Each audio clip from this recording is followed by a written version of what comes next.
Sans doute voulait-il se positionner de manière favorable aux Ukrainiens et défavorable aux Russes, ça, tout le monde l'a bien compris, mais ils n'ont pas compris qu'en faisant cela, ils condamnaient l'Ukraine.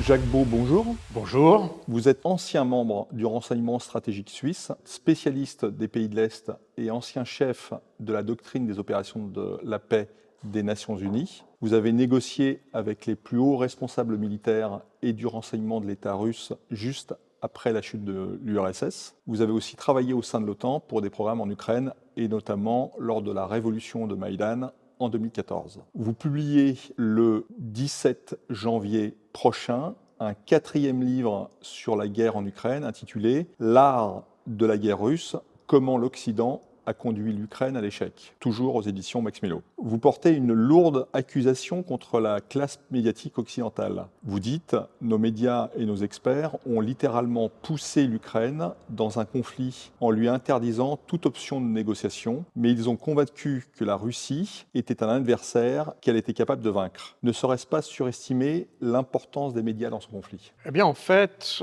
dans cet ouvrage où j'essaye de comprendre la manière dont les protagonistes ont mené la guerre, je suis parti d'une analyse des éléments de stratégie de Clausewitz. J'ai essayé d'analyser le centre de gravité de chacun des protagonistes, donc des Russes d'un côté, puisque c'est le sujet du livre, et des Ukrainiens. Centre de gravité, c'est, selon Clausewitz, l'élément de la stratégie duquel découle la force d'un adversaire. Donc c'est sur le centre de gravité que va se fonder un adversaire, un protagoniste, pour asseoir sa stratégie d'une part, mais aussi pour atteindre l'équivalent chez son adversaire. En gros, c'est ça. Or, on s'aperçoit que pour les Ukrainiens, le centre de gravité a été tout au long du conflit le narratif. Et c'est finalement sur ce narratif, sur la présentation qu'on avait, ou la représentation qu'on avait de la Russie, que s'est fondée la stratégie ukrainienne. Alors, tout ça fonctionne bien si la perception qu'on a de l'adversaire est juste.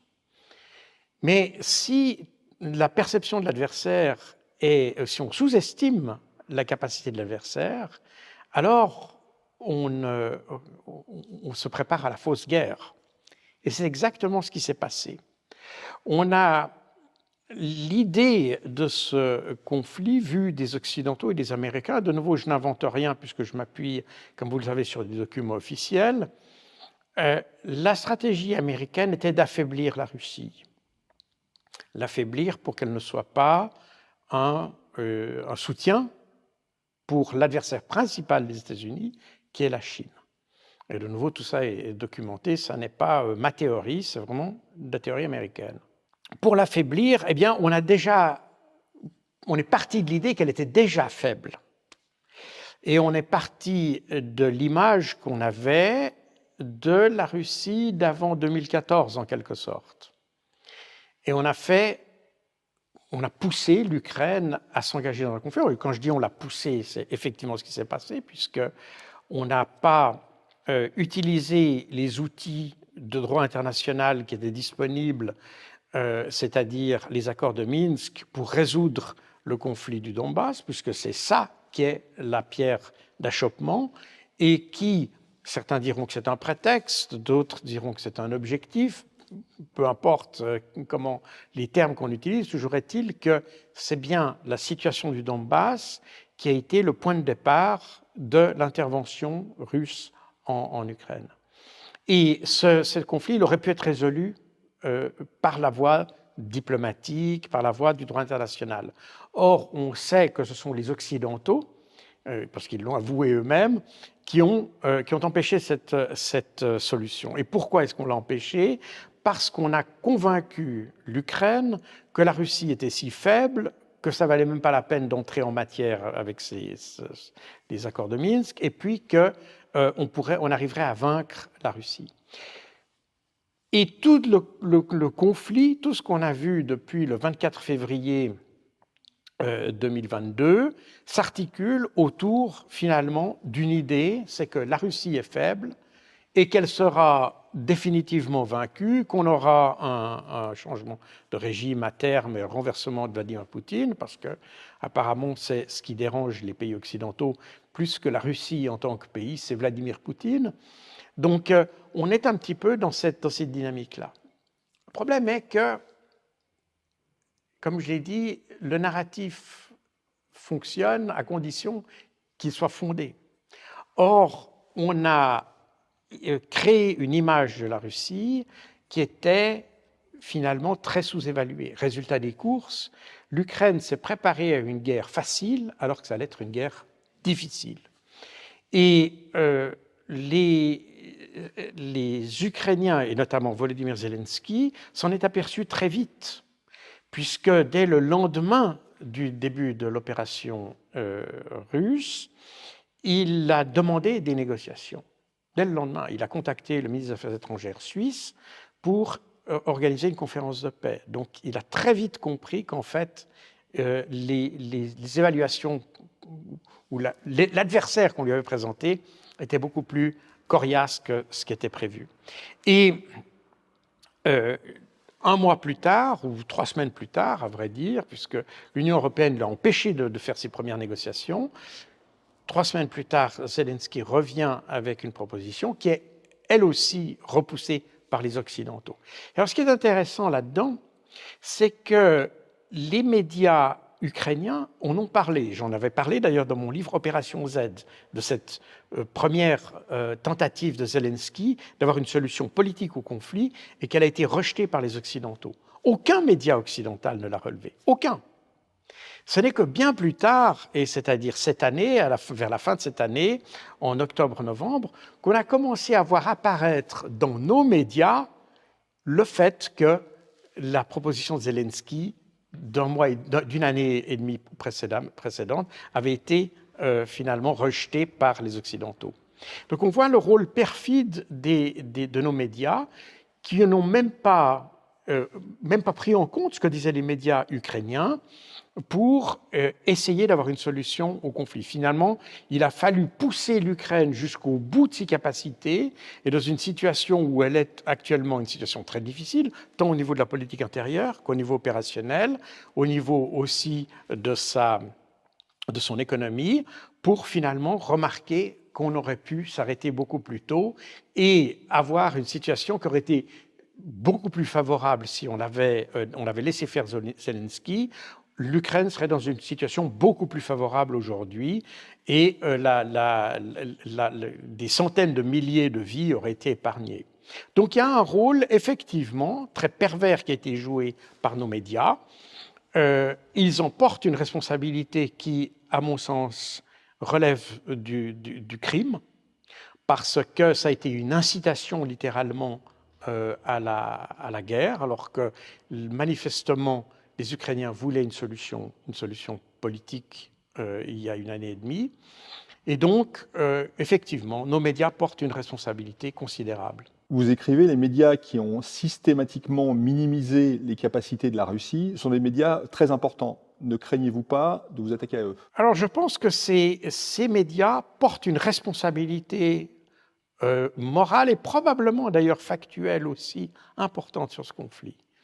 Et ce que je voulais dans mon livre, c'est dénoncer le rôle de ces médias qui ont délibérément, je souligne délibérément, falsifié l'information, et falsifié dans le sens où ils n'ont pas nécessairement, bien que dans certains cas je montre qu'ils ont effectivement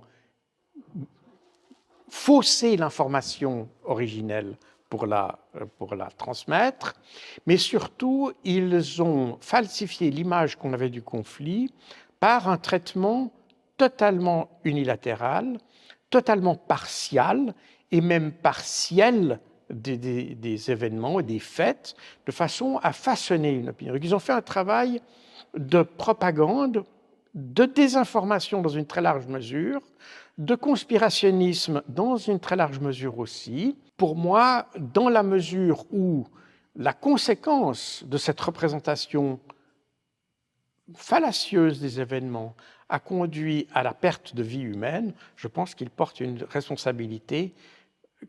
Je pense que les citoyens devraient leur faire porter leur faire supporter la responsabilité de ce qu'ils ont fait. Parce qu'ils n'ont pas fait un travail journalistique. D'ailleurs, tous les médias que j'ai évoqués et qui sont cités sont des médias qui ne respectent pas la charte de Munich. Et c'est d'ailleurs la raison, pour représenter le conflit comme ils l'ont fait, ils ne devaient par définition pas respecter la charte de Munich. Et donc c'est à mon avis, quelque chose qui doit être qui devrait être puni en quelque sorte.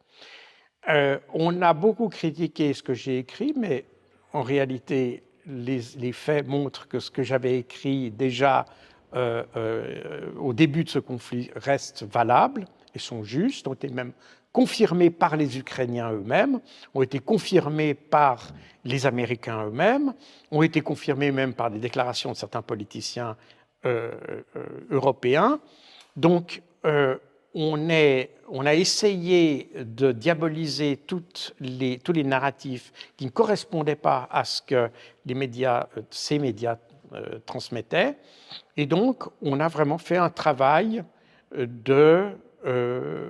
oui, on peut dire de désinformation en général, mais c'est surtout un travail qui a coûté la vie des Ukrainiens.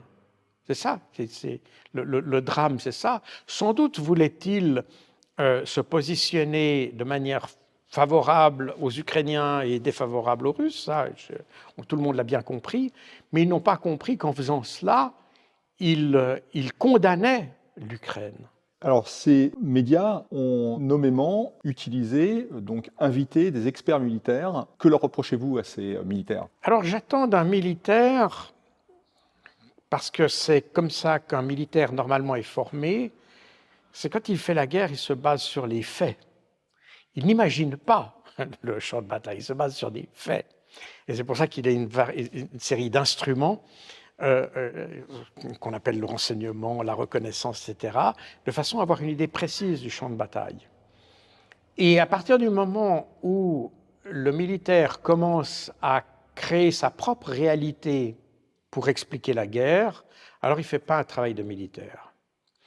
Et c'est malheureusement ce qu'on a vu avec ces experts, qui sont présentés comme experts du conflit, alors que pour leur grande majorité, ce n'est pas tous d'ailleurs, n'avaient aucune connaissance de ce qu'était l'armée russe, ce qu'était l'armée ukrainienne, de la manière de penser des Russes pour faire la guerre, de la manière de penser des Ukrainiens pour faire la guerre.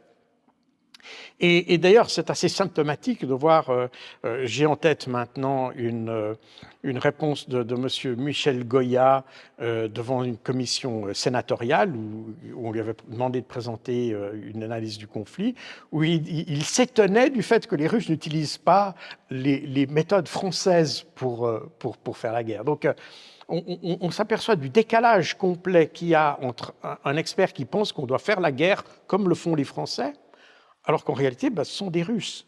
Et une doctrine militaire, quelle qu'elle soit, c'est une manière de mettre en cohérence des moyens. Donc, vous avez en France, il y a une doctrine militaire qui met en cohérence les moyens que la France s'est donnés pour assurer la défense de ses intérêts, de son territoire, etc. Vous avez la même chose en Russie, vous avez la même chose aux États-Unis. Ces doctrines sont toutes différentes. Pourquoi? Parce qu'elles mettent en cohérence des moyens en fonction d'objectifs politiques qui sont différents. Et par conséquent, on ne peut pas attendre, même si les canons ont à peu près les mêmes portées, même si les chars avancent à la même vitesse, même si les aspects techniques des matériels, on pourrait dire, il devrait y avoir une doctrine universelle, si vous voulez.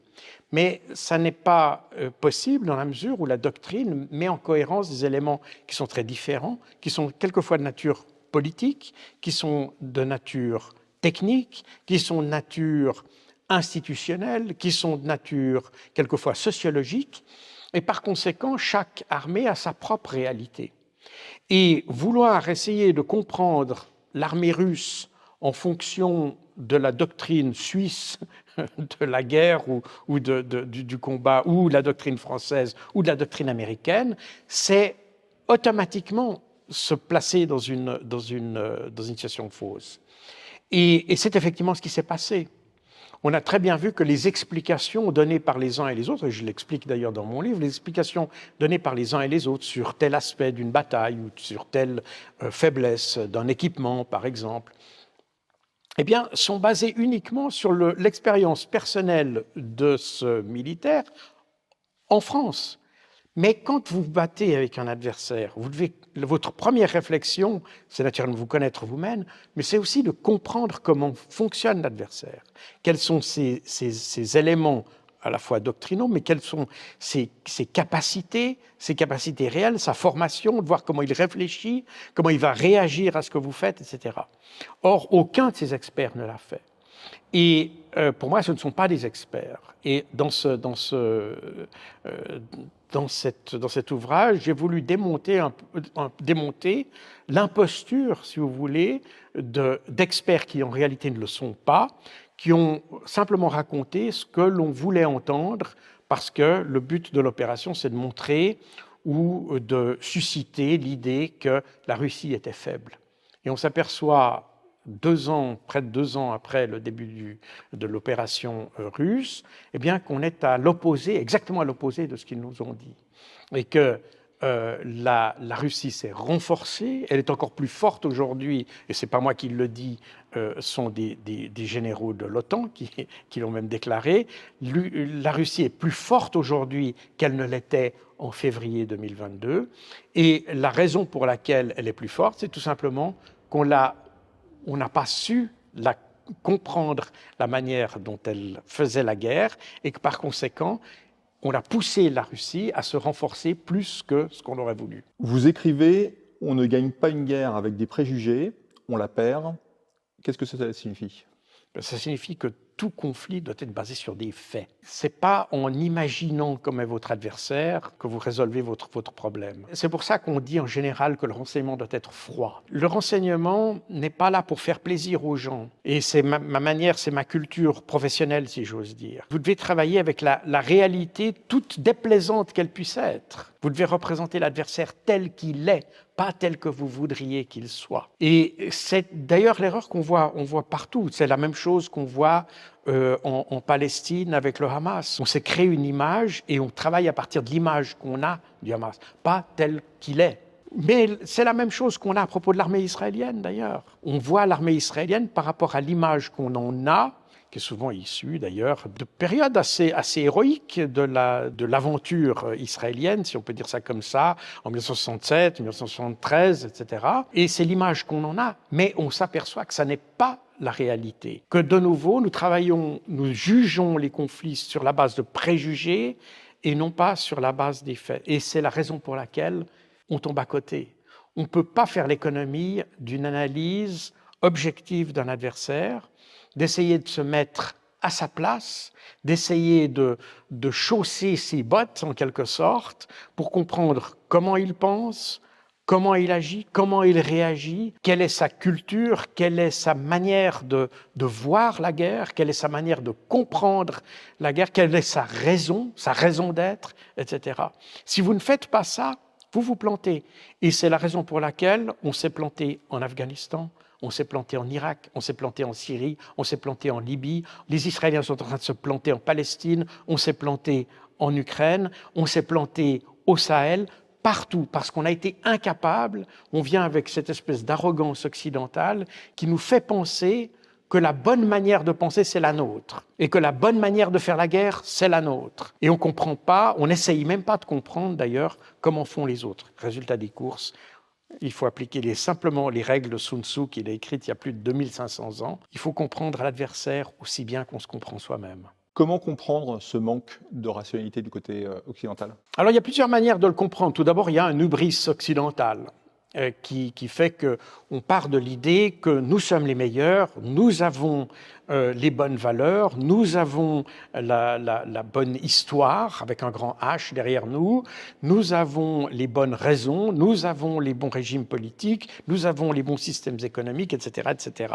Alors ça, c'est la première chose qui fait que on a l'impression d'abord, on a tendance à dévaloriser l'adversaire, quel qu'il soit russe ou arabe d'ailleurs. Le problème se répercute dans bien d'autres théâtres d'opération. Et on a tendance donc à nous surévaluer et à sous-évaluer l'adversaire. Donc ça, c'est déjà la première chose. Et puis, il y a aussi un phénomène, c'est que pour le cas particulier du conflit ukrainien, il a fallu maintenir l'intérêt, parce que les Occidentaux ont payé un prix considérable pour cette guerre. Enfin, ils n'ont pas payé le prix du sang, ça ils l'ont laissé faire à l'Ukraine, et il a fallu à la fois convaincre les Ukrainiens de payer ce prix-là, que nous ne voulions pas payer, et à la fois convaincre les populations occidentales qu'elles allaient souffrir de déficit énergétique, etc. Enfin, il y a toute une série de choses dont on n'a peut-être pas vu toute l'ampleur encore à ce stade, mais dont on va subir dans les années à venir les conséquences en raison du prix de l'énergie. Enfin bref, il y a toutes sortes d'événements. Donc il a fallu nous convaincre de tout ça. Et pour nous convaincre de tout ça, il a fallu créer un narratif. Il a fallu créer le narratif, d'ailleurs qu'on essaye toujours un petit peu de... On voit très bien maintenant que les Américains ont de la difficulté à convaincre le Congrès de continuer à financer la guerre ou à soutenir tout simplement la guerre en Ukraine. Eh bien, il faut essayer de maintenir ce narratif d'une Russie qui va probablement perdre, n'est-ce pas ? On essaye toujours de dire, oui, mais ils utilisent des missiles nord-coréens parce qu'ils en ont plus, etc. On essaye de montrer qu'on arrive, la Russie arrive au bout, et donc il y a encore les derniers 100 mètres à faire pour arriver à la victoire. Et c'est tout ce narratif qui a été à la base, finalement, du soutien aveugle qu'on a fait à l'Ukraine, si on avait fait une analyse correcte, d'abord, on n'aurait pas permis que l'Ukraine entre dans une guerre comme ça. On aurait fait en sorte que les accords de Minsk soient mis en œuvre, et puis on ne serait pas arrivé dans un... Mais on a voulu maintenir depuis 2014, c'est pour ça que le fait que les Russes disent que cette guerre a commencé en 2014 est une réalité, ça n'est pas simplement un discours politique, c'est une réalité, parce que depuis 2014, on a fait en sorte qu'il n'y ait pas de solution politique. Et cette solution politique aurait permis à l'Ukraine aujourd'hui de prospérer, d'avoir sans doute, elle aurait simplement un État, je dirais, de type fédéral ou se rapprochant de la Suisse, et elle aurait sans doute pas vécu toutes les pertes et toutes les destructions qu'elle a vécues. Et puis, en plus de ça, on aurait sans doute une prospérité de part et d'autre qui aurait été plus grande. Mais non, c'est pas ce qu'on a voulu. On a voulu un conflit. Et pour avoir ce conflit, il faut créer un narratif pour que les gens acceptent le conflit. Et c'est ce que je décris dans mon livre. Et tout ça est d'ailleurs très bien documenté parce que dès l'été 2023, lorsque la contre-offensive ukrainienne a commencé à s'effondrer, les premières réactions ont été, notamment aux États-Unis, c'est de dire l'Occident est en train de perdre la guerre de son narratif. Ça a été la première manifestation, si vous voulez, de la défaite à la fois de l'Ukraine et de l'Occident, c'est la perte de contrôle du narratif. Parce que du coup, on ne pouvait plus dire que la Russie elle perdait et puis que l'Ukraine gagnait, etc. Du coup, on était confronté à la dure réalité des choses. La Russie était en train de gagner. Après l'échec de cette contre-offensive, quelle est, à votre avis, la stratégie occidentale actuellement ? Alors, d'abord, il faudrait se poser la question, quelle a été la stratégie des Occidentaux depuis le départ ? Parce qu'on constate que les Occidentaux avaient certainement un objectif, c'était l'affaiblissement de la Russie, mais qu'après, la stratégie, c'est-à-dire la manière d'arriver à l'objectif, n'a jamais vraiment été définie de manière extrêmement précise. Alors, sans aucun doute, les sanctions étaient un élément central de cette stratégie, mais on pensait que ça allait suffire à soi-même. Donc la stratégie pourrait se limiter finalement aux sanctions. Et c'est sans doute, et c'est pas sans doute, c'est pour cette raison que les Ukrainiens ont joué le jeu avec les Occidentaux, parce qu'on pensait, on avait une image de la Russie qui datait de 2014 au mieux et probablement d'un peu avant, qui faisait qu'elle était vulnérable à des sanctions parce qu'elle avait une économie. Je rappelle que ce qu'on disait à l'époque, c'est que, je crois que c'était le sénateur McCain qui avait sorti cette idée que la Russie n'était rien d'autre qu'une station-service, n'est-ce pas, qui fournissait que des produits pétroliers. Puis on s'aperçoit aujourd'hui qu'on est assez loin de ça, en réalité, qu'il y a une capacité industrielle qui a été longtemps mal exploité ou sous-exploité, mais qui aujourd'hui, grâce aux sanctions, s'est trouvé ravivé en quelque sorte. Les Russes ont compris qu'il était préférable de compter sur leurs propres ressources plutôt que de compter sur les capacités occidentales pour alimenter leur économie. Donc ils ont réactivé, si vous voulez, leur capacité industrielle. C'est un pays qui a d'énormes capacités intellectuelles. C'est des gens qui sont... Il y a un système éducatif qui est excellent, il y a des universitaires de très grande qualité, etc., etc. Donc, si vous voulez, ce n'est pas difficile à partir de là, quand on a autant de capacités et de ressources, de créer des capacités industrielles. Donc, là, on a eu un narratif qui a été à l'opposé de cette réalité. Au contraire, on a vu un peu la Russie comme un pays sous-développé, que par conséquent, les sanctions allaient fonctionner. Or, cette stratégie, elle s'est avérée très rapidement fausse, puisque justement, elle s'était basée sur des prémices qui étaient faux.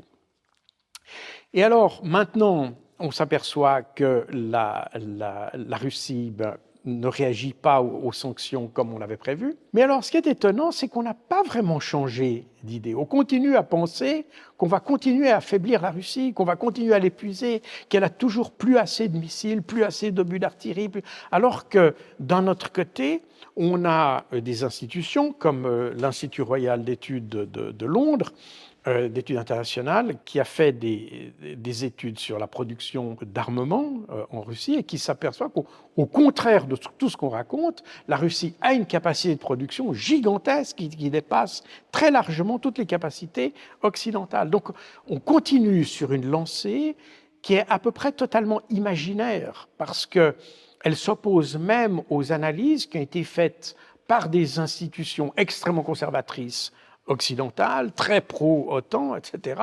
Donc on a vraiment l'impression qu'on est dans une sorte de schizophrénie en Europe entre l'idée qu'on va pouvoir vaincre une Russie qui s'affaiblit, et puis d'autre côté, un monde plus académique, plus factuel, qui nous dit « Attention, la Russie n'est pas du tout en train de s'affaiblir, au contraire, elle se renforce ».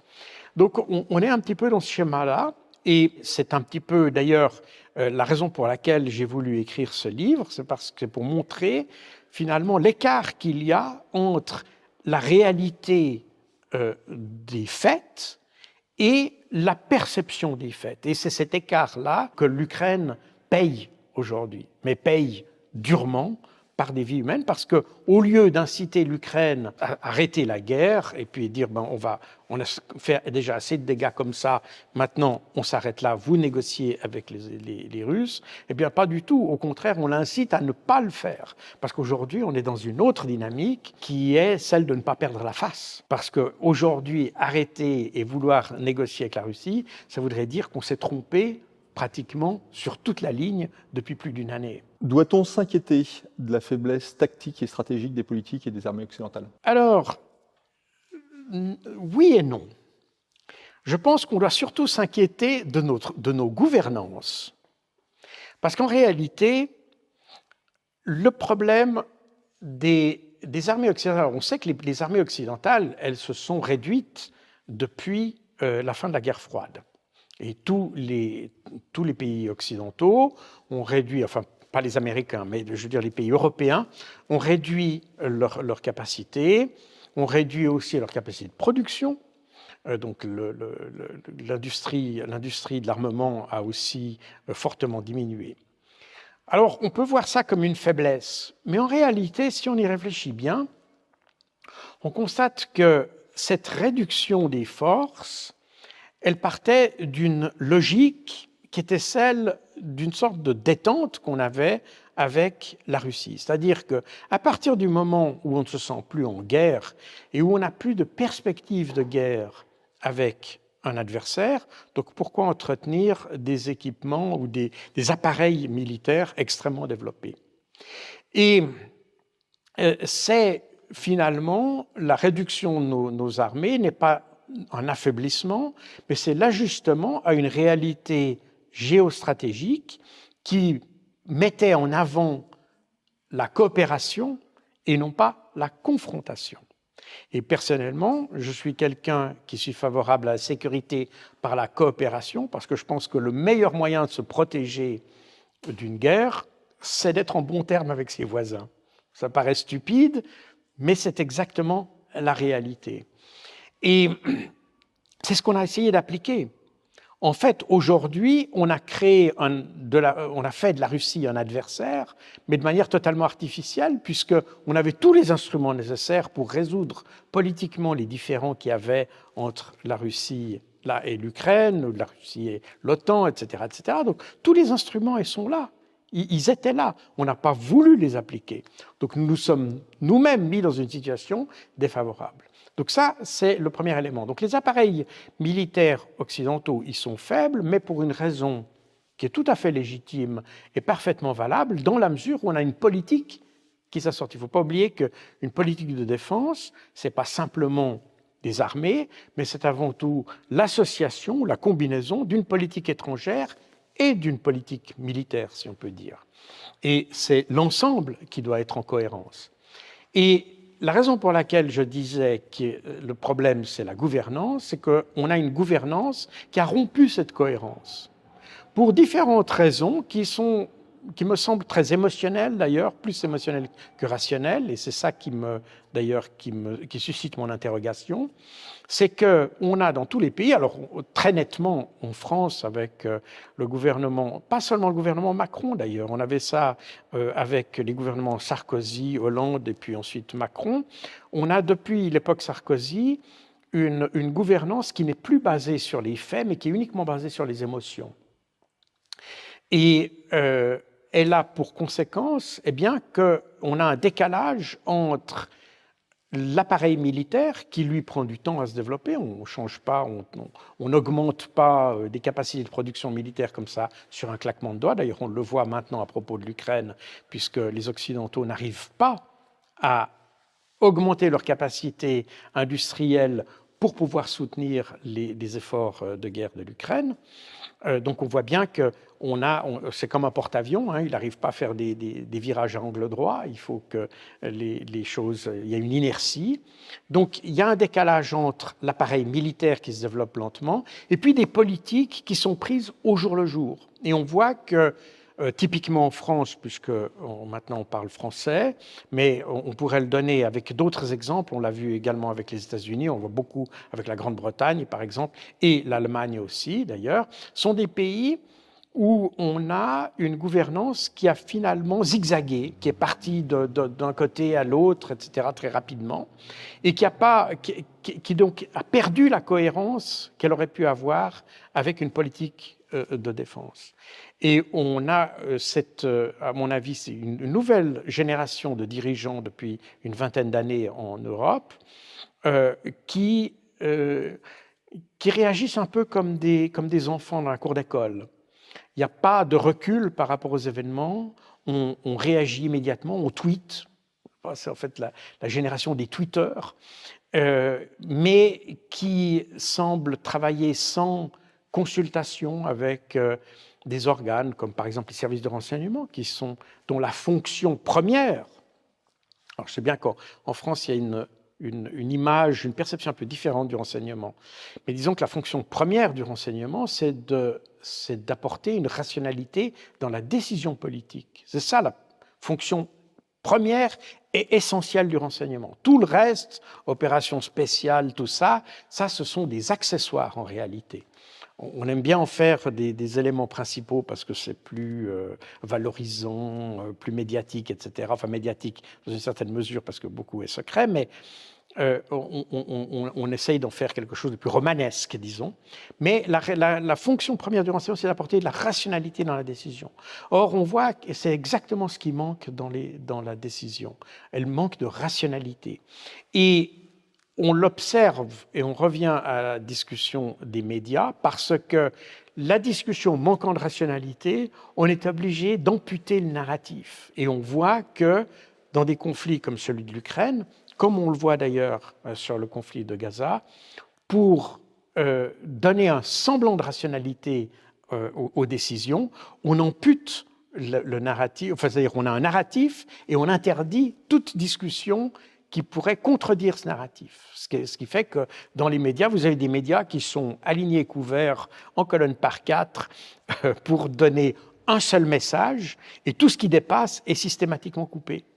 Parce que tout simplement, la rationalité qui devrait sortir, d'ailleurs l'idée des Lumières à la base, la rationalité qui devrait sortir du débat, de la discussion contradictoire, eh bien, elle est tout simplement, n'existe plus. La discussion contradictoire n'existe plus. Il y a un discours unique qui est justifié par le fait qu'on se bat pour les bonnes idées et que tous ceux qui iraient contre se battent contre pour des mauvaises idées. Et c'est à mon avis l'élément qui est le plus inquiétant dans notre société, c'est que l'absence de débat, un débat qu'on avait d'ailleurs durant la guerre froide, on avait vous aviez des gens comme Georges Marchais qui étaient pro-soviétiques, alors que l'Union soviétique était un pays qui respectait absolument aucun droit de l'homme, etc., etc. Pourtant, on avait un parti communiste, on pouvait trouver la Pravda dans nos kiosques, n'est-ce pas ? Aujourd'hui, tout ça n'existe plus. Tout ce qui est russe a été évacué du paysage médiatique. On interdit tous ceux qui auraient un message trop proche des Russes. On interdit, etc., etc. Donc ça me semble être l'élément le plus grave, non pas simplement au sens moral ou éthique, si vous voulez, mais aussi au sens de la qualité de la gouvernance, parce que du coup, il n'y a plus on n'analyse plus le pour et le contre des choses. On part uniquement dans une direction en se basant sur les préjugés et c'est terminé. Et on ne s'arrête pas, même quand la stratégie n'est pas bonne. Exactement. Et à contrario, vous dites que la Russie est le seul pays à avoir une réelle stratégie à long terme. Expliquez-nous pourquoi. De nouveau, on a l'habitude en Occident d'avoir des gouvernements qui changent tous les 4 ans ou tous les 5 ans, enfin tout dépend des pays bien sûr. Et donc, ça veut dire que notre horizon stratégique, pourrait-on dire, eh bien, il est sur une législature, grosso modo, ou sur un mandat présidentiel. Et on a beaucoup critiqué le fait que Vladimir Poutine ait cette persistance dans le pouvoir, si vous voulez, qui reste comme ça. Mais si on y réfléchit bien, et d'ailleurs il y a eu beaucoup de discussions à ce sujet dans les médias, notamment américains, et français aussi d'ailleurs, de savoir, mais finalement, si les présidents restaient plus longtemps, et la discussion était venue à l'époque, lorsqu'il y a des questions de passer du septennat au quinquennat, etc.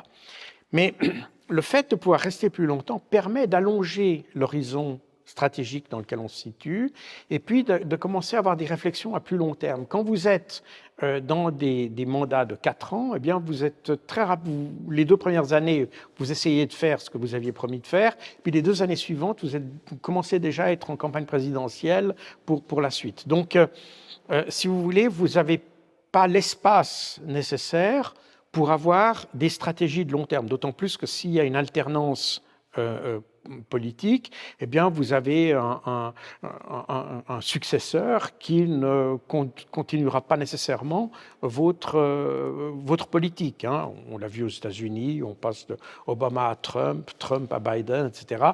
On a une discontinuité qui empêche d'avoir des stratégies de long terme et des visions de long terme. Or, la Russie, Alors, certains pourront le déplorer, mais je pense que d'un certain côté, c'est certainement un avantage pour la Russie d'avoir quelqu'un qui peut apporter une continuité stratégique avec une vision qui s'étend sur plusieurs dizaines d'années, en l'occurrence. De nouveau, en Suisse, vous savez que je suis suisse, en Suisse, on a une particularité, c'est que le pouvoir exécutif est beaucoup moins personnalisé que dans des pays, par exemple, comme la France, puisque l'exécutif en Suisse, ce n'est pas une personne, c'est 7 personnes, qui, elles, se renouvellent si vous voulez, de manière échelonnée, en quelque sorte. Ce qui fait qu'en Suisse, on a la possibilité, grâce à ce système, d'avoir une forme de continuité stratégique d'une certaine manière. On n'a pas de rupture avec chaque présidentielle. Il y a une forme de continuité. Et c'est une autre manière de voir la continuité stratégique. En Russie, c'est un système présidentiel, donc il y a un autre système. Mais c'est un avantage considérable de pouvoir voir les politiques, non pas à l'échéance de 2, 3, 4 ou 5 ans, mais de pouvoir les voir sur une plus longue distance parce que votre système institutionnel vous permet de prolonger la réflexion. Vous avez une profondeur de champ beaucoup plus grande. Et c'est l'avantage qu'a la Russie.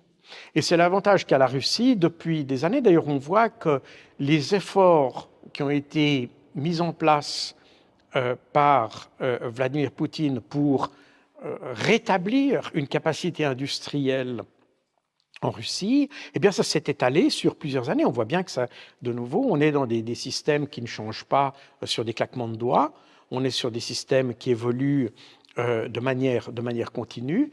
Et on s'aperçoit aujourd'hui que Vladimir Poutine, de nouveau, qu'on soit d'accord avec lui ou pas, tout ça n'entre pas dans la ligne de compte ici, mais ce qu'on constate, c'est qu'il a réussi à créer, il a fait de la Russie un vrai instrument industriel, si vous voulez, qu'il a recréé, qui avait été totalement perdu dans les années Yeltsin et qu'il a recréé. Et d'ailleurs, et c'est là où d'ailleurs on voit la différence dans des stratégies à long et à court terme, c'est que paradoxalement, alors que les Occidentaux voulaient affaiblir la Russie, eh bien, elles n'ont fait que lui donner les coups de fouet nécessaires pour stimuler ce développement industriel.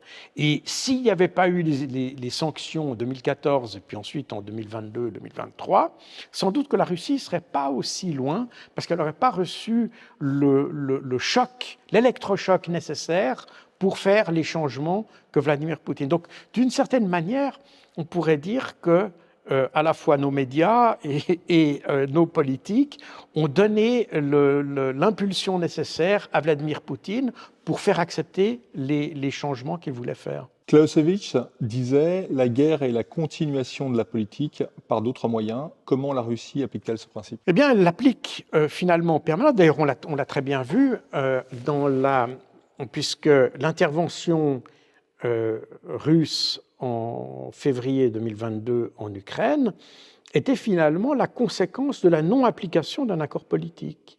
S'il y avait eu cet accord politique, sans aucun doute que la Russie n'aurait pas ressenti le besoin d'intervenir. Donc on voit qu'il y a un passage assez fluide entre des objectifs politiques et des objectifs militaires. Et on voit au fil du conflit que d'ailleurs, les Russes, en mars 2022, étaient prêts à conclure un accord avec Zelensky qui les aurait contraints de retirer toutes leurs troupes d'Ukraine. Ils auraient été contents avec ça. Ils étaient prêts à entrer là-dedans. Donc, ils étaient prêts à se retirer complètement d'Ukraine. Avec la question des 2 républiques du Donbass et de la Crimée, qui devait être encore un statut à négocier. Mais ils étaient disposés à ressortir. Donc, ça veut dire que pour eux, leurs objectifs en termes politiques étaient atteints à ce moment-là et qu'ils étaient prêts à arrêter. Maintenant, les Occidentaux ont forcé Zelensky à retirer sa proposition, ce qui fait que eh bien, on a continué le conflit. Et aujourd'hui, on est dans une situation opérationnelle différente. Et donc, ceux qui pensent qu'on va pouvoir revenir à la situation que Zelensky aurait pu obtenir en mars, ces gens rêvent. Parce qu'aujourd'hui, la situation militaire a fait en sorte que les objectifs politiques de Vladimir Poutine peuvent être différents. Donc on a un passage fluide de l'un à l'autre. Les objectifs militaires influent sur la politique influe sur les objectifs militaires. Et on a ce passage fluide entre les deux. Et quand on a imposé, et que je dis bien, je précise, on a imposé à Volodymyr Zelensky de retirer son projet en mars 2022, ce sont bien les Occidentaux qui ont obligé à faire ça, eh bien, on a pris le risque de renforcer la Russie et de faire passer les objectifs de la Russie à un stade supérieur. Et c'est ce qui s'est passé. Quelle est la stratégie russe actuellement ? Actuellement, la Russie, je pense je pense que la Russie aimerait terminer ce conflit. La question, c'est de savoir comment on va le terminer. Donc l'objectif, c'est de terminer le conflit. La stratégie, de permettre comment terminer. Et au fur et à mesure que les Occidentaux continuent à armer l'Ukraine, les Russes, je pense qu'ils adaptent, comme on l'a dit tout à l'heure, ils adaptent leur stratégie en fonction de la situation politique. Et actuellement, je pense que leur idée, c'est d'affaiblir totalement l'Ukraine. Et parce qu'ils ne voient pas d'autres moyens, puisqu'on renforce systématiquement l'Ukraine. Donc le but, c'est de la miner complètement. En fait, ce que les Occidentaux sont en train de faire, c'est de pousser l'Ukraine à se faire complètement laminer. On est en train de programmer en Occident la disparition de l'Ukraine. Parce que les Russes ne peuvent pas faire autrement. Parce qu'il n'y a aucune perspective sinon. C'est ça, on ne veut pas discuter avec eux. Bon, donc on ne discute pas. Donc ça veut dire qu'on est en guerre. Et tant que cette guerre est en route, ça veut dire que la Russie, elle va continuer à avancer, ce qu'elle fait depuis maintenant 6 mois à peu près. Et à force d'alimenter le conflit, on n'incite pas les Russes à s'arrêter sur leur conflit. Les Ukrainiens, d'un autre côté, sont aussi dans une sorte de spirale destructrice, pourrait-on dire, parce que leurs troupes diminuent, ils perdent des gens, perdent la vie des gens, mais ils perdent aussi des individus qui quittent le pays. Et on voit la difficulté qu'ils ont. D'ailleurs, on parlait beaucoup de la volonté de résistance des Ukrainiens, etc. Aujourd'hui, le narratif occidental évite bien ce sujet parce qu'on s'aperçoit que les Ukrainiens n'ont plus aucune intention de se battre pour l'Ukraine, à telle enseigne que l'Ukraine aujourd'hui demande aux pays de l'Union européenne de leur renvoyer les jeunes en état de combattre qui seraient sur leur territoire. Donc, on voit bien que l'Ukraine doit recruter pratiquement de force des individus, que ces individus n'ont plus envie de se battre pour une cause que la population a déjà perçue comme perdue. Et les interviews qui ont été faites par des journaux espagnols, El País notamment, mais aussi des journaux américains comme le Washington Post, etc., et des journaux britanniques aussi, qui ont interviewé des soldats qui disent « Je ne comprends pas pourquoi je suis là, parce que la cause est perdue ». Pour moi, il n'y a aucune raison de se battre. Donc, on pousse l'Ukraine, finalement, dans un combat désespéré, parce que nous ne voulons pas perdre la face. Parce que ce serait montrer qu'on s'est planté sur toute la ligne, donc finalement, on fait payer le prix à l'Ukraine de nos erreurs. Et pour les Russes, ils doivent jouer avec ça. Ils doivent jouer avec ça. Et comme ils sont plus forts, ils vont nécessairement, à un moment ou à un autre, gagner plus de terrain que ce qu'ils ont maintenant, de ce dont ils se seraient contentés en mars 2022. On a déjà très largement dépassé tout ça. Donc, on est en train, les Russes, ils sont confiants, et on voit d'ailleurs que le soutien de la population russe à Vladimir Poutine augmente, même si on voit une majorité de Russes qui aujourd'hui voudraient qu'on arrive à des négociations, mais comme je l'ai dit tout à l'heure, c'est aussi l'objectif des Russes d'arriver à une négociation. Pour ça, il faut que les Ukrainiens veuillent discuter. Et puis, il y a une deuxième condition qui doit être remplie pour les Russes, c'est que la discussion soit crédible.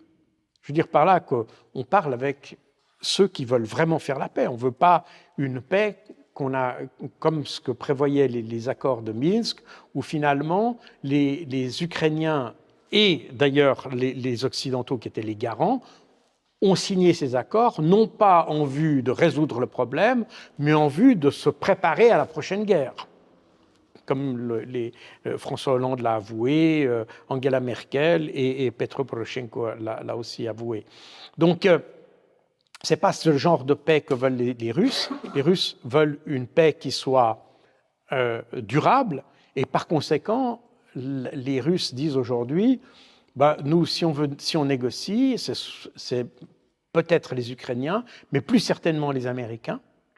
Donc même les Européens sont complètement hors du champ de discussion ici. C'est aussi intéressant de voir ça, que les Russes ont très bien compris que l'Union européenne, en tant qu'union, ne joue aucun rôle dans le mécanisme de décision. C'est les Américains qui sont les grands marionnettistes, et c'est la raison pour laquelle les Russes aujourd'hui veulent discuter avec les Américains. Et même Zelensky, pour les Russes, il n'est finalement que le jouet des Américains. Et ça montre d'une certaine manière que non seulement on s'est trompé, mais qu'on a finalement, on a un peu traité, et c'est d'ailleurs le reproche que je fais aux médias occidentaux et aux médias qu'on a cités tout à l'heure, nos médias ont finalement considéré les Ukrainiens comme une quantité négligeable. Vous parlez dans votre livre donc de l'art stratégique russe, mais également de l'art opératif russe. En quoi la guerre en Ukraine reflète-t-elle la richesse de l'art opératif russe qui s'est largement distingué durant la Deuxième Guerre mondiale? Alors, en réalité, quand on parle d'art opératif en Russie, j'en ai parlé parce que c'est un terme qui, pour des commentateurs francophones, a semblé nouveau. Et alors chacun y est allé de son interprétation, vraiment entendu tout et vraiment, surtout n'importe quoi sur la question de l'art opératif. L'art opératif n'est pas une chose nouvelle, elle existait déjà durant la Deuxième Guerre mondiale. Il a été très largement commenté pendant la guerre froide, parce que durant la guerre froide, nous préparions à une guerre sur le territoire européen. C'est valable pour nous les Suisses comme pour nos amis de l'OTAN à l'époque. Et nous avions des discussions, même en tant que pays neutre d'ailleurs, ça c'est intéressant, mais des discussions très fréquentes avec l'OTAN sur la question de l'art opératif, de comprendre comment les Russes faisaient la guerre, de façon à ce que nous puissions adapter nos systèmes de défense, nos doctrines pour pouvoir contrer ça. Donc, c'est un sujet que nous avons abondamment étudié dans toutes ses variantes, en suivant dans le détail d'ailleurs, parce que dans les académies militaires, les Russes utilisent beaucoup les exemples de la Deuxième Guerre mondiale pour trouver des solutions doctrinales au conflit d'aujourd'hui. Il y a un travail sur l'expérience historique qui est extrêmement profond en Russie, beaucoup plus profond qu'en Occident. Et beaucoup de débats se font, et d'ailleurs même durant la guerre froide, d'ailleurs c'est très intéressant de voir que les débats sur les questions opératives, sur les questions tactiques, ça s'est fait à l'occasion de l'Afghanistan, étaient débattus dans la presse militaire bien entendu, qui était ouverte au public, mais qui était un débat très ouvert entre les militaires qui critiquaient d'ailleurs les stratégies, qui critiquaient les choses opératives. Et il y a de véritables débats. Aujourd'hui, on les verrait sur les réseaux sociaux. À l'époque, il n'y avait pas les réseaux sociaux. Ça se faisait dans les revues militaires. Et vous aviez toute une palette de publications militaires, hebdomadaires, mensuelles, etc., en Russie, enfin en Union soviétique à l'époque, où on débattait ces questions. Donc, pour moi, la question de l'art opératif est une vieille connaissance et nous étudions, parce que l'effort principal des discussions qu'il y avait sur ces forums de discussion indiquait les préoccupations que pouvaient avoir les soviétiques à l'époque. Préoccupations en vue de restructurer, par exemple, les forces. Ça s'est fait à l'occasion de la guerre en Afghanistan. Les Russes ont été extrêmement, beaucoup plus imaginatifs que ce qu'on veut bien dire chez nous. Et ils ont très rapidement adapté leurs expériences, les expériences opérationnelles dans les structures et dans les doctrines d'emploi des forces. Et c'est cette discussion que nous suivions à l'époque.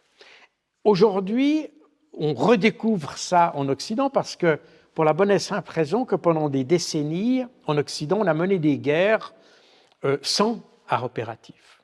Il n'y a plus d'opération militaire à proprement parler.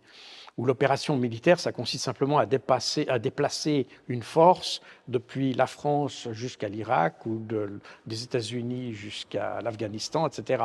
Ça, c'est l'opération. Mais après, quand vous êtes sur le terrain, il n'y a plus d'opération militaire en tant que telle. On est dans la tactique. Et souvent même sans stratégie.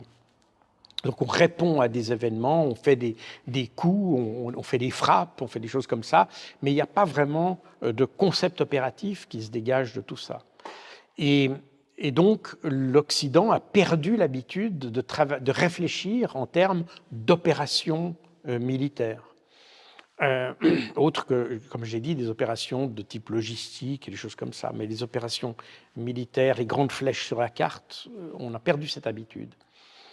Les Russes, eux, ont eu l'avantage de ne pas être déformés par des opérations extérieures contre des adversaires beaucoup plus faibles, et ils ont toujours continué à réfléchir dans le cadre d'un conflit qui serait avec des forces équivalentes aux leurs. Et c'est dans ce cadre-là qu'ils ont développé un art opératif. Et qu'ils ont continué, devrais-je dire, à développer l'art opératif. Et c'est la raison pour laquelle, en Ukraine, ils se sont trouvés dans un modèle de conflit sur lequel ils travaillaient depuis des années, en quelque sorte. Et la première phase du conflit en Ukraine, où on voit cette grande avance qui va jusqu'à Kiev au nord, et qui prend une bonne partie de la partie nord-est, de l'Ukraine, eh bien, on est là dans l'art opératif, c'est-à-dire l'art de la manœuvre, où on avance très rapidement, on n'a pas besoin de beaucoup se battre. C'est pour ça que vous avez des forces d'infanterie qui sont très faibles, d'ailleurs, mais où on gagne par le mouvement, par la manœuvre. On pourrait dire, en substance, c'est la marque de l'art opératif russe, si vous voulez. C'est l'art de la manœuvre. Il y a d'autres manières de voir. Mais l'art opératif, c'est pas un concept, c'est un sujet de travail. Oui, mais à l'intérieur de ça peuvent se dérouler toutes sortes d'opérations. Et on pourrait dire que dans la deuxième partie de ce conflit, c'est-à-dire ce qu'on observe depuis, grosso modo, le début 2023, ou même depuis la fin de l'été 2022, à vrai dire, en Ukraine, où la Russie a pris une posture plus défensive. On n'a plus de grands mouvements avec des flèches. D'ailleurs, c'est ce qu'avait dit le général Sourovikine en octobre 2022. Il avait dit maintenant on ne ferait plus de grands mouvements et de grandes opérations dans la géographie, mais on grignote l'adversaire et donc on prend un dispositif défensif. On est aussi dans l'art opératif, mais dans une forme d'opération qui est plus statique, mais qui, elle, est aussi construite de manière dynamique. Et ça, c'est important de le comprendre, et c'est ce qu'on n'a d'ailleurs pas du tout compris chez nous. L'art opératif, ce n'est pas simplement des grandes flèches sur la carte, c'est une manière d'utiliser les forces de manière optimale, si vous voulez, dans une combinaison d'éléments. L'art opératif, c'est l'art de combiner ses forces pour obtenir un succès. Et le succès, lui, il a pour vocation d'être transformé en quelque chose de plus. C'est-à-dire qu'un succès opératif doit ouvrir la porte à un succès stratégique.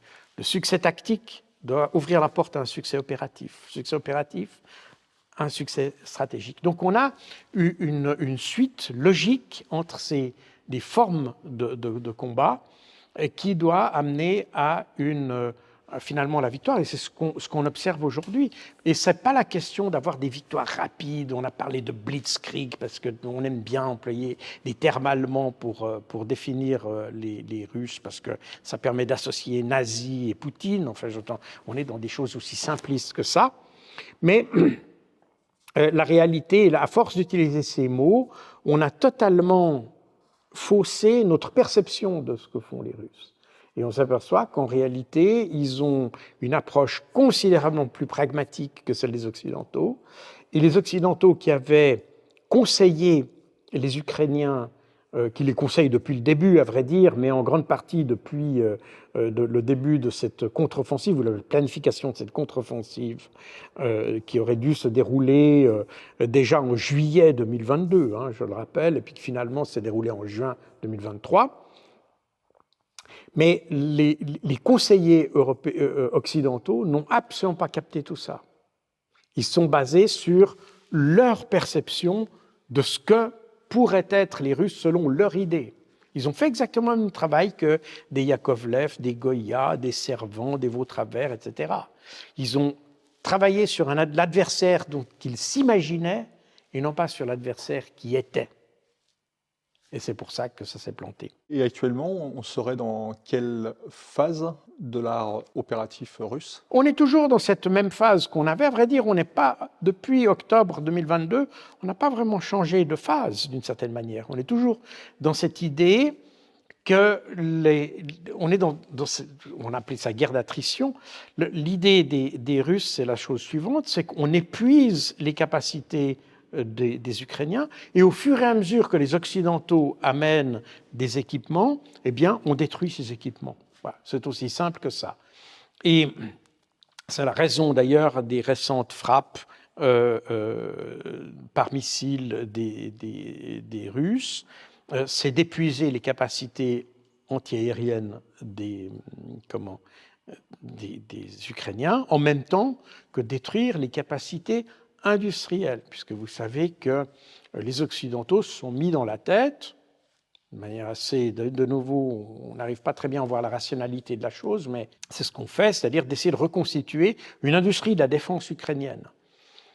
Et on s'était forcé d'attirer des investisseurs, des grandes entreprises, même allemandes, comme Rheinmetall, etc., veulent investir dans la construction d'armes en Ukraine, ce qui semble un peu incongru dans une Ukraine qui est sujette à des bombardements permanents, de vouloir reconstituer une industrie de la défense dans ces conditions et puis de pouvoir produire des chars à grande échelle alors qu'il n'y a pas les ressources, il n'y a même pas les ressources pour avoir des gens sur le terrain pour se battre, et il n'y a évidemment pas non plus les ressources humaines pour fabriquer ces chars parce que ces gens sont partis à l'étranger. Des gens dont les Ukrainiens auraient besoin maintenant, ils sont chez nous en réalité.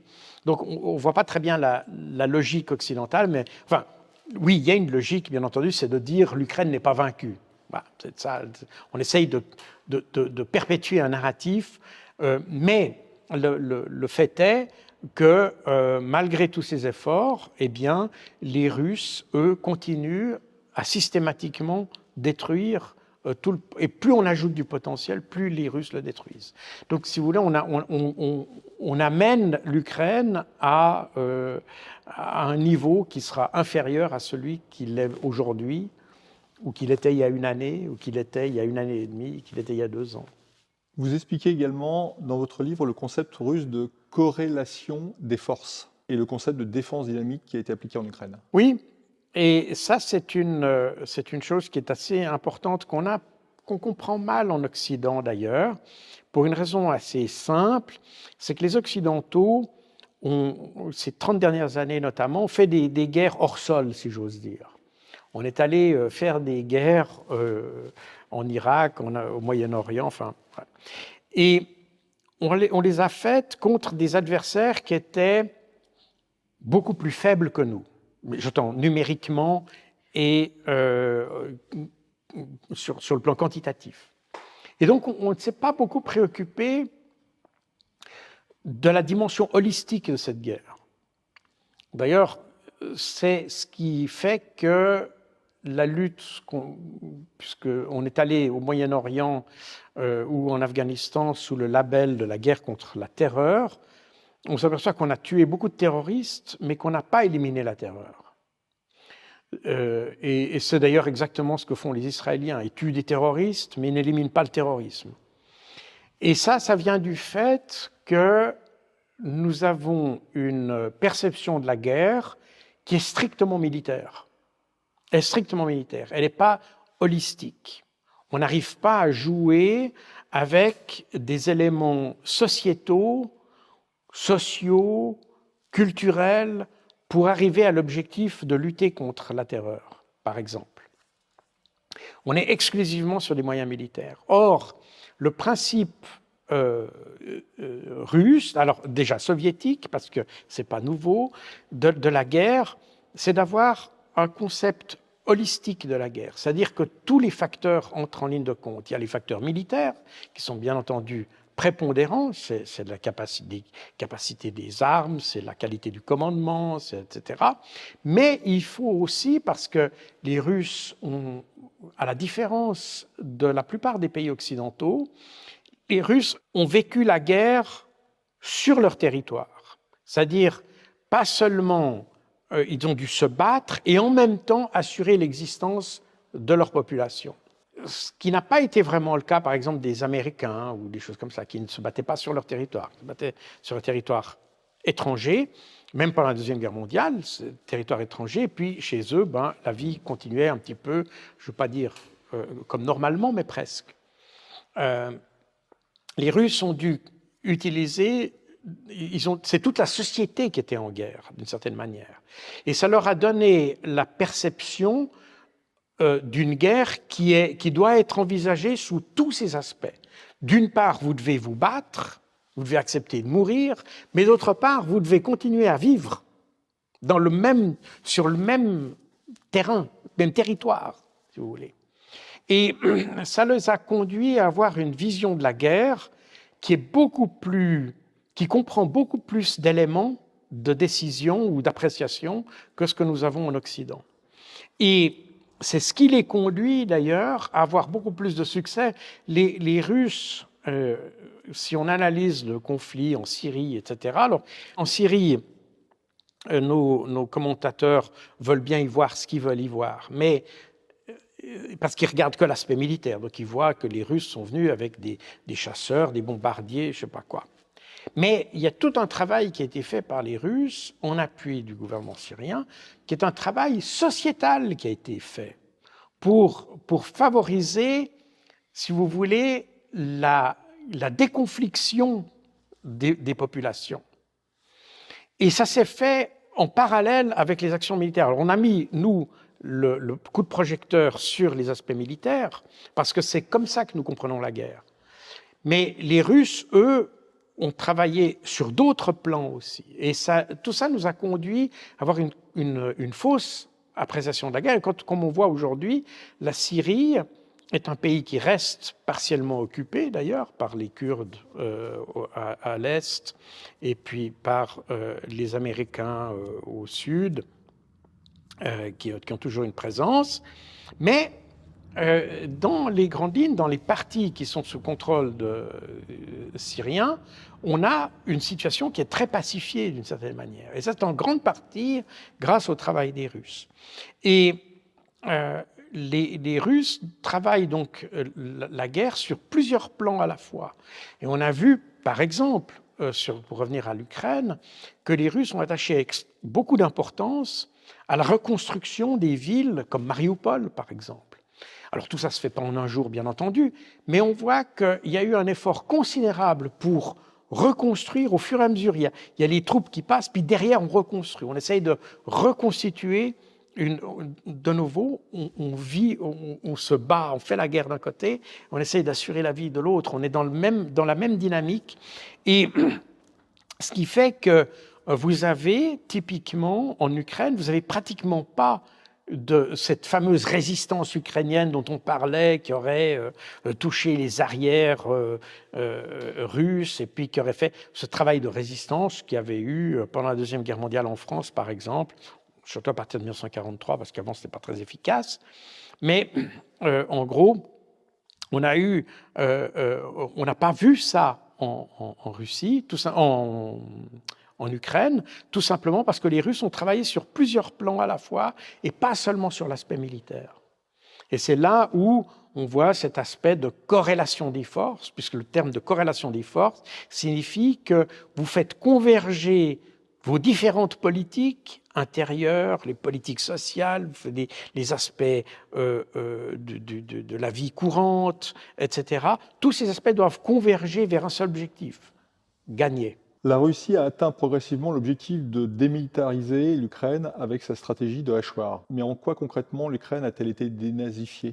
Y a-t-il moins d'éléments néo-nazis 2 ans après la guerre? Alors, je ne sais pas dans quelle mesure il y en a plus ou moins aujourd'hui qu'avant.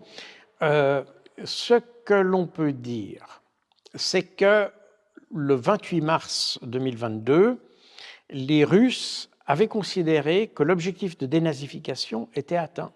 C'est-à-dire qu'en fonction des objectifs qu'ils s'étaient assignés à ce moment-là, l'objectif de démilitarisation, de dénazification qui pour eux était symbolisé ou matérialisé par la prise de Mariupol était atteint.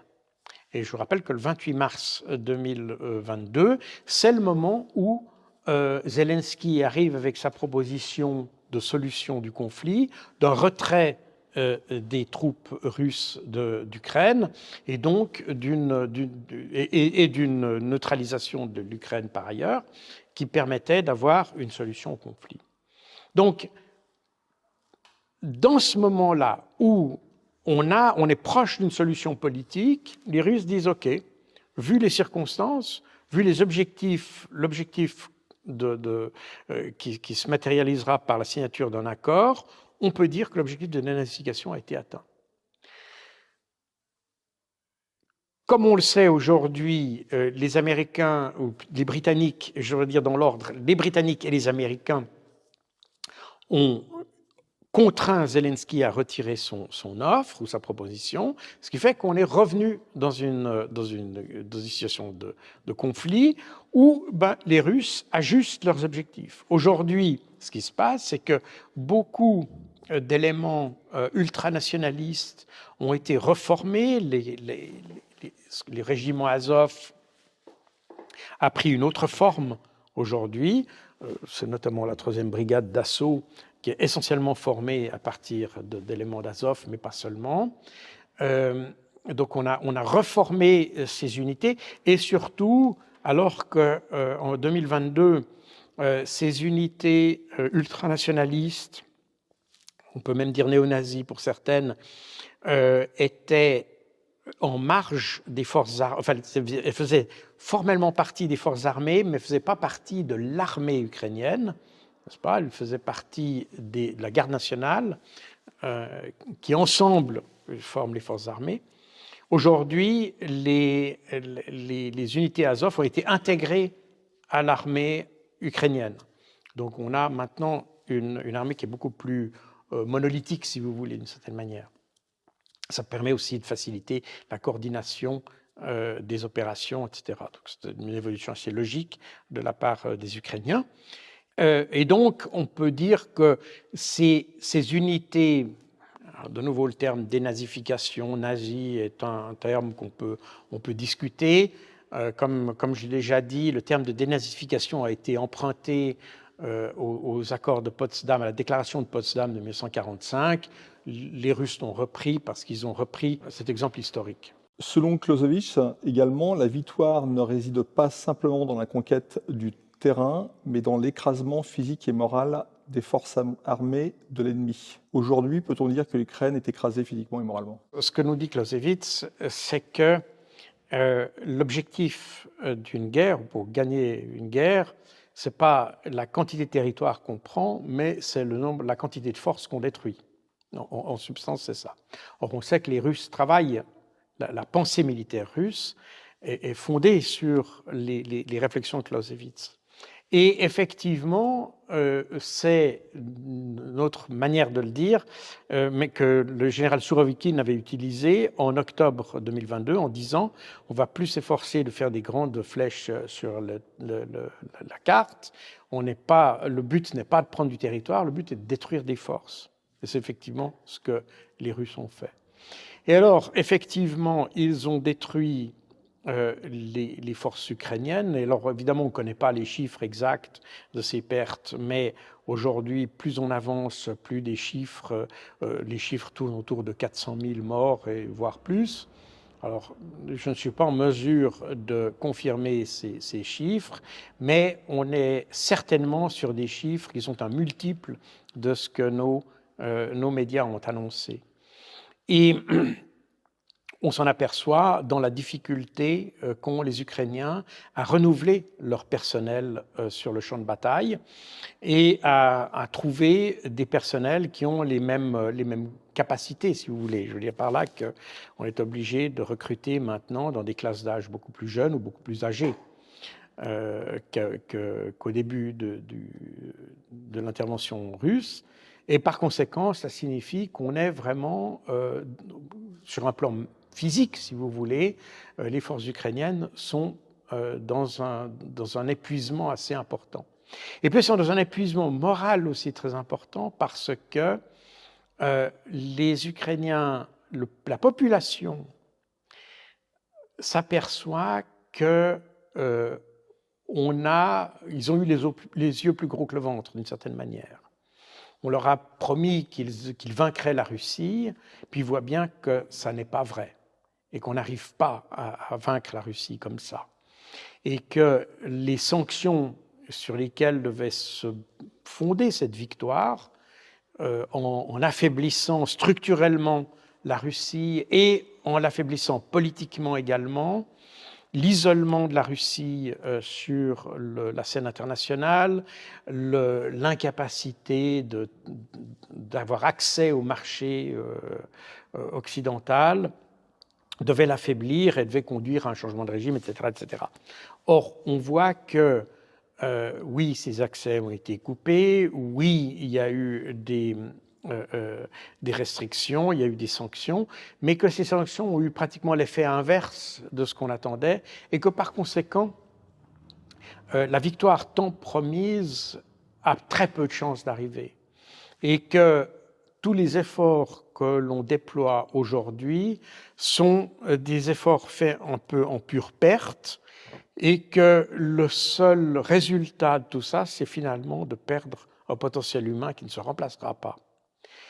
Et dans ce contexte-là, on constate que vous avez toujours des ultranationalistes qui veulent à tout prix se battre, ça existe certainement, mais d'une manière générale, on s'aperçoit qu'il y a un profond découragement de la population ukrainienne qui se manifeste par une désaffection à l'égard de Zelensky, qui se manifeste par un écart croissant entre les politiques ou le monde politique ukrainien et le monde militaire, le monde politique vivant dans sa petite bulle, comme d'ailleurs chez nous, et puis le monde militaire vivant la réalité du terrain et constatant de nouveau il y a un écart entre... Vous voyez, quand Zelensky, c'était au mois de septembre, si ma mémoire est bonne, Zelensky a donné l'ordre à ses soldats d'avancer de 500 mètres par jour.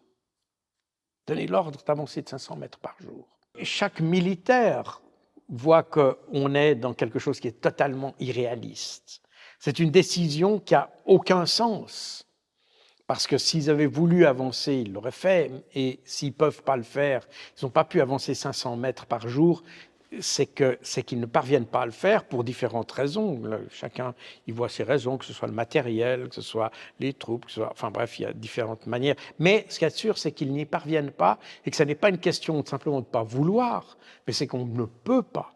Et que par conséquent, quand on donne l'ordre d'avancer de 500 mètres par jour, on se rapproche un petit peu de ce qu'avait fait, ce qu'on avait observé dans le Troisième Reich dans les derniers mois, dans les derniers dans les dernières semaines de la Deuxième Guerre mondiale, je parle de l'Europe bien entendu, c'est-à-dire d'entre avril et mai 1945, où on a donné comme ça des ordres absurdes de tenir des situations intenables, etc., parce que on voit qu'on est acculé, qu'il n'y a pas d'autre possibilité que donner des ordres absurdes quelque part. Et on a ce même phénomène en Ukraine, et les jeunes Ukrainiens s'en aperçoivent. Et cette tension qui existe dans la société ukrainienne se manifeste par un départ, très grand départ clandestin de jeunes qui essayent d'échapper à l'armée, des désertions aussi qui sont très nombreuses. On voit aussi, d'ailleurs, le parti de Zelensky a donné l'ordre, ou interdit plus exactement, aux députés donc du parti serviteur du peuple, leur a interdit de quitter l'Ukraine parce qu'ils avaient peur qu'ils restent après hors de l'Ukraine. Donc on voit qu'on est dans une situation où la confiance dans les autorités politiques a diminué. On a plus confiance dans les militaires parce qu'eux sont face aux réalités du terrain, mais on voit bien que c'est une loyauté typiquement militaire, mais qui ne se traduit pas par la confiance en une victoire. Et d'ailleurs, on s'aperçoit aussi que ce qui pourrait constituer une victoire n'est pas défini en Ukraine. N'est-ce pas ? On parle de victoire, mais qu'est-ce que ça veut dire victoire dans la situation dans laquelle on est ? Est-ce que c'est garder le terrain qu'on a ? Est-ce que c'est gagner un peu plus de terrain que ce qu'on a ? Est-ce que c'est repousser les Russes jusqu'à la frontière russe, l'ex-frontière russe, ce qui semble à peu près irréalisable aujourd'hui ? Donc on n'arrive pas à définir ce que c'est.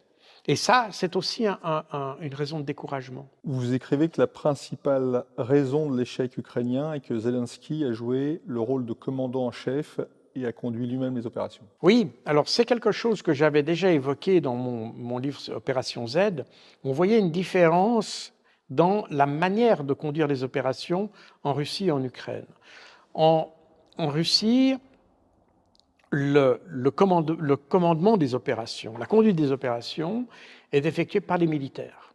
C'est eux qui communiquent, quand si communication il y a, et on voit que les décisions sont des décisions qui ont été étudiées dans le cadre d'un travail d'état-major. En Ukraine, on s'aperçoit que l'état-major a une fonction strictement consultative et que les décisions sont prises par Zelensky. Et c'est des décisions politiques, typiquement Bakhmout. L'exemple typique, sans doute emblématique de cette guerre, qui est que Zelensky veut qu'on tienne absolument à Bakhmout, quel que soit le prix, alors que les militaires, notamment le général Zaloujny, dit qu'il vaut mieux abandonner Bakhmout, garder des forces, reconstituer des forces, quitte à reprendre la ville, quitte à tenir différemment, mais au moins on épargne des ressources. Donc Zelensky est dans la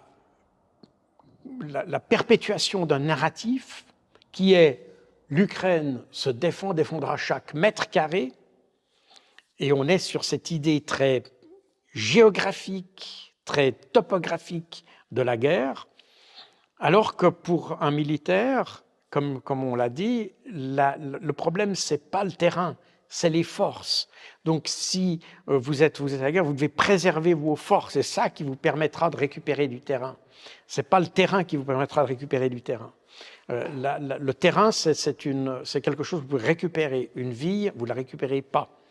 Donc, c'est là qu'on voit qu'effectivement, Zelensky a imposé, du fait qu'il est chef suprême des armées, il faut le dire, par sa fonction, eh bien, il a imposé une vision politique de la conduite des opérations qui est décalée de la réalité et qui a fait que les Ukrainiens ont à la fois sous-évalué les capacités russes et surévalué leurs propres capacités, et on arrive exactement à la recette qui a, comme dans toutes les situations semblables, la recette d'une défaite. Quelles sont les solutions aujourd'hui pour sortir de ce conflit ? Alors les solutions sont... En fait, la solution, elle tient en un mot, c'est négocier. Soit on continue la guerre et inévitablement, à terme, un jour ou l'autre, que ce soit aujourd'hui, dans une année ou dans 2 ans, la Russie finira par absorber le terrain, les troupes ukrainiennes et donc le terrain qu'elles occupent au fur et à mesure, comme ça s'est passé depuis maintenant bientôt 2 ans. Soit on est dans une dynamique de négociation où on se dit maintenant on a assez perdu et il vaut mieux garder ce qui nous reste que le perdre, et puis d'essayer de reconstruire quelque chose à partir de là, et puis de négocier quelque chose à partir de là. Ça, c'est, à mon avis, la solution la plus... Donc, elle tient en ce mot-là. Maintenant, négocier quoi exactement ? Alors là, ça c'est un petit peu, on tire des plans sur la comète parce que c'est évidemment les protagonistes qui doivent déterminer ce qu'eux jugent acceptable ou ne jugent pas acceptable. Mais si on regarde ce que l'Ukraine avait proposé en mars 2022, eh bien on constate que l'Ukraine voulait récupérer son territoire, c'était légitime, au prix de sa neutralité, c'est légitime aussi, et d'avoir des garanties de sécurité faites par un ensemble de pays déterminés. Ça montre que l'Ukraine avait déjà, à ce moment-là, un regard sur sa sécurité qui était différent de celui que les Occidentaux, lui, voudraient pour l'Ukraine. Ça veut dire donc que l'Ukraine a sa propre perception des choses. Peut-être si on avait eu la sagesse de laisser faire les Ukrainiens à ce moment-là, probablement que l'Ukraine serait aujourd'hui un pays beaucoup moins exsangue, avec un avenir sans doute plus prometteur que celui qu'il a actuellement. Je vous remercie, Jacques Beau. Je rappelle que vous êtes l'auteur d'un 4e livre sur la guerre en Ukraine, qui sortira le 17 janvier prochain, intitulé « L'art de la guerre russe, comment l'Occident a conduit l'Ukraine à l'échec ». Merci. Merci à vous.